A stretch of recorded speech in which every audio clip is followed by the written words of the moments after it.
Good morning, everybody. It is Wednesday, October 15th. Another nice fall morning out there this morning. We're getting ready to run a few, and then I've got to tend to business, of course. Funny thing about that work, it's not a whole lot of fun, but you got to do it if you're enjoying eating.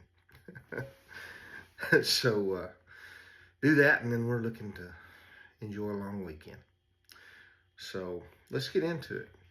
Jesus calling for October 15th. Try to stay conscious of me as you go step by step through this day. My presence with you is both a promise and a protection. After my resurrection, I assured my followers, surely I am with you always. That promise was for all of my followers without exception. You know, the more that I ask the good Lord to be in my life, the more things that happen to me that I say, there's no way that happens without you, Lord. Thank you.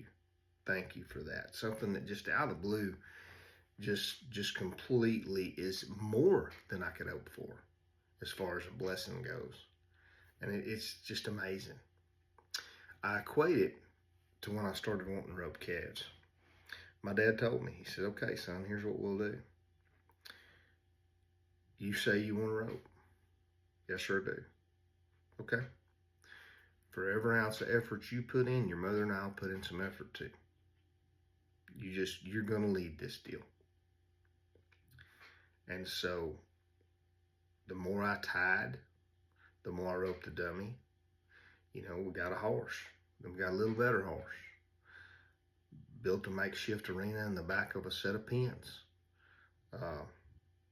Got a few calves, got a few more calves, got a little better horse. You know, as I worked my way up. One Christmas break, Dad and Mark and Michael Morrison and Wyndham Morrison helped me in the shop. We built a set of lead ups and chutes to the rope and pins that I've had ever since. I still have the chutes. They're sitting here.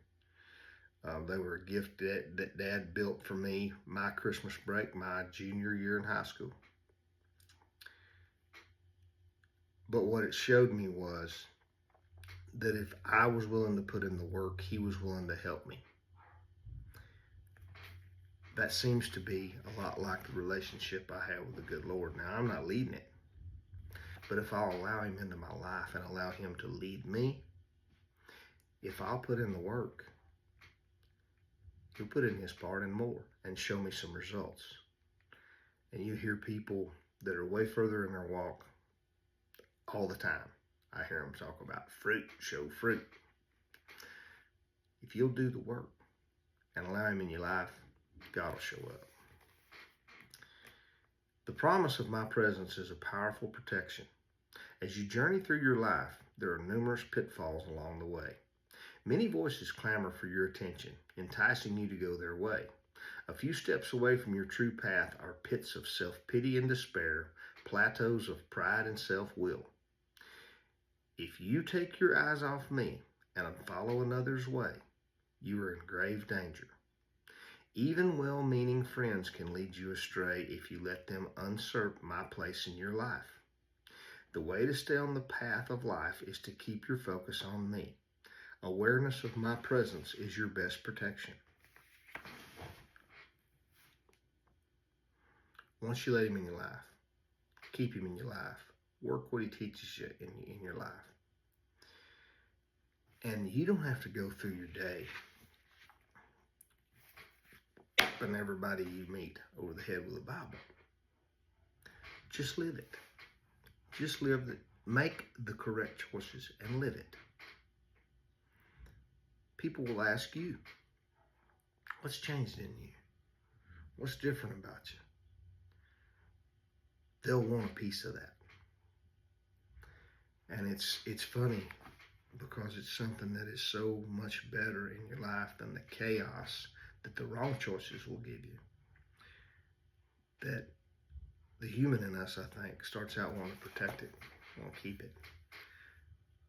But that's not what we're supposed to do with it. We're supposed to share it. We're supposed to allow others the same peace. And it's not going to run out. We're not going to lose a little portion of it when we give it.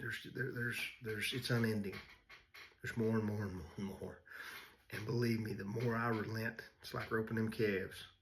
The harder I work towards it, the better my life is and the better things come back to me. Y'all see that?